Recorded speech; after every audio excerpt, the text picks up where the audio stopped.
नमस्कार दोस्तों, आपका हमारे YouTube चैनल पर बहुत बहुत स्वागत है। आज हम आपके लिए लेकर आए हैं श्रीमद् भगवद गीता का छठा अध्याय आत्म संयम योग। तो चलिए शुरू करते हैं।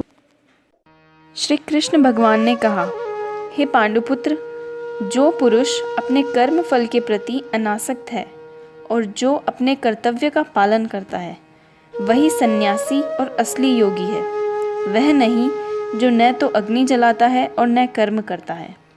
हम जिसे सन्यास कहते हैं उसे ही तुम योग अर्थात पर ब्रह्म से युक्त होना जानो, क्योंकि इंद्रिय तृप्ति के लिए इच्छा को त्यागे बिना कोई कभी योगी नहीं हो सकता। मनुष्य को चाहिए कि अपने मन की सहायता से अपना उद्धार करे और अपने को नीचे न गिरने दे। यह मन बद्ध जीव का मित्र भी है और शत्रु भी।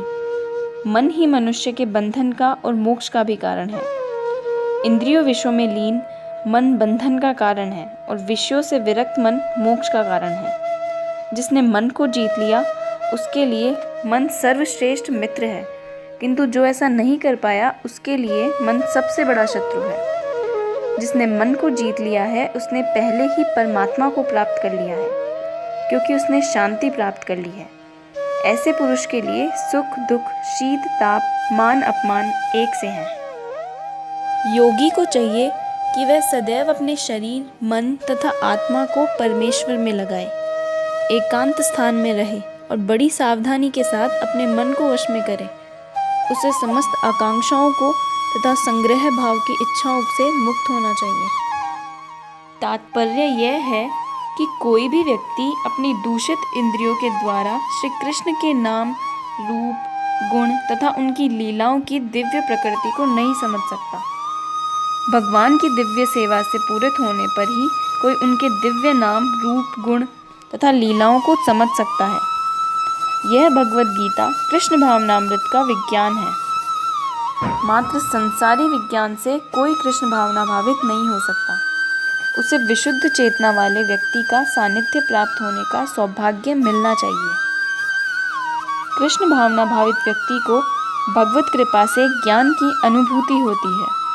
वह विशुद्ध बुद्धि से संतुष्ट रहता है। अनुभूत ज्ञान से वह पूर्ण बनता है।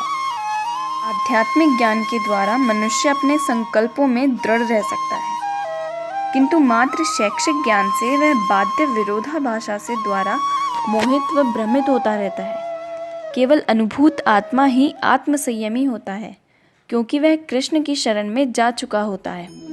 वह दिव्य होता है, क्योंकि उसे संसारी विद्यता से कुछ लेना देना नहीं रहता। उसके लिए संसारी विद्यता तथा मनोधर्म, जो इसरो के लिए स्वर्ण के समान उत्तम होते हैं, कंकड़ों पत्थरों से अधिक नहीं होते हैं। इस प्रकार शरीर मन तथा कर्म में निरंतर संयम का अभ्यास करते हुए संयमित मन वाले योगी को इस जगत के अंत होने पर भगवत धाम की प्राप्ति होती है।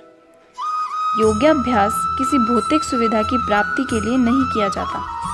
इसका उद्देश्य तो भौतिक संसार से विरक्ति प्राप्त करना है। जो कोई इसके द्वारा स्वस्थ लाभ चाहते हैं या भौतिक सिद्धि प्राप्त करने का इच्छुक होता है, वह भगवद गीता के अनुसार योगी नहीं है। भौतिक विरक्ति से मनुष्य भगवत धाम में प्रवेश करता है। भगवद गीता में भगवत धाम का भी स्पष्टीकरण किया गया है। यह वह स्थान है जहाँ न सूर्य की आवश्यकता है न चांद या बिजली की। भगवत धाम वैकुंठ के सारे लोग उसी प्रकार से स्वतः प्रकाशित हैं, जिस प्रकार सूर्य द्वारा यह भौतिक आकाश। भगवान कृष्ण कहते हैं कि हे अर्जुन, जब योगी योगाभ्यास द्वारा अपने मानसिक क्रियाकलापों को वश में कर लेता है और आध्यात्म में स्थित हो जाता है, अर्थात समस्त भौतिक इच्छाओं से रहित हो जाता है, तब वह योग में सुस्थिर कहा जाता है। जिस प्रकार वायु रहित स्थान में दीपक हिलता डुलता नहीं, उसी तरह जिस योगी का मन वश में होता है वह आत्म तत्व के ध्यान में सदैव स्थित रहता है। जिस योगी का मन मुक्त में स्थिर हो जाता है वह निश्चय ही दिव्य सुख की सर्वोच्च सिद्धि प्राप्त करता है। वह रजोगुण से परे हो जाता है। वह परमात्मा के साथ अपनी गुणात्मक एकता को समझता है और इस प्रकार अपने समस्त विगत कर्मों के फल से निवृत्त हो जाता है। वास्तविक योगी समस्त जीवों में मुझको तथा मुक्त में समस्त जीवों को देखता है। निसंदेह स्वरूप सिद्ध व्यक्ति मुक्त परमेश्वर को सर्वत्र देखता है। जो मुझे सर्वत्र देखता है और सब कुछ मुझ में देखता है, उसके लिए न तो मैं कभी अदृश्य होता हूँ और न वह मेरे लिए अदृश्य होता है। भगवान श्री कृष्ण के मुख से योग व योगी की स्थिति के बारे में सुनकर अर्जुन कहता है, हे मधुसूदन, आपने जिस योग पद्धति का वर्णन किया है वह मेरे लिए अव्यवहारिक तथा असहनीय है, क्योंकि मन चंचल व अस्थिर है, अतः मुझे मन को वश में करना वायु को वश में करने से भी कठिन लगता है। भगवान कृष्ण कहते हैं, हे महाबाहु कुंती पुत्र, निसंदेह चंचल मन को वश में करना अत्यंत कठिन है, किंतु उपयुक्त अभ्यास द्वारा तथा विरक्ति द्वारा वश में करना संभव है। जिसका मन चंचल है उसके लिए आत्म साक्षात्कार कठिन कार्य होता है, किंतु जिसका मन संयमित है और जो समुचित उपाय करता है उसकी सफलता भी निश्चित होती है, ऐसा मेरा मत है।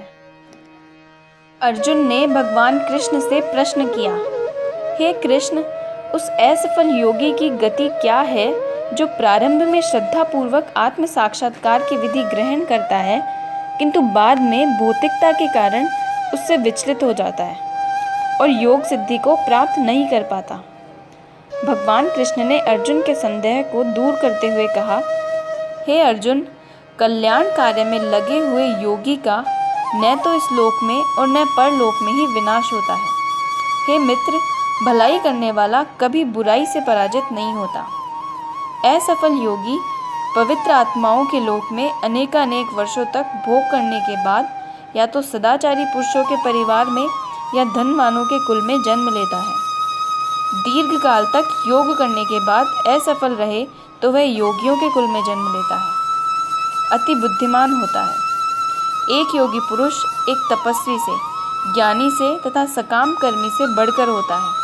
अतः हे अर्जुन, सभी प्रकार से तुम योगी बनो। दोस्तों, श्रीमद् भगवद गीता का 6वां अध्याय यहीं पर समाप्त होता है। अगर आपने हमारे 5वें अध्याय की वीडियो को नहीं देखा है तो उसका लिंक आपको नीचे डिस्क्रिप्शन में मिल जाएगा, उसे भी ज़रूर देखिएगा।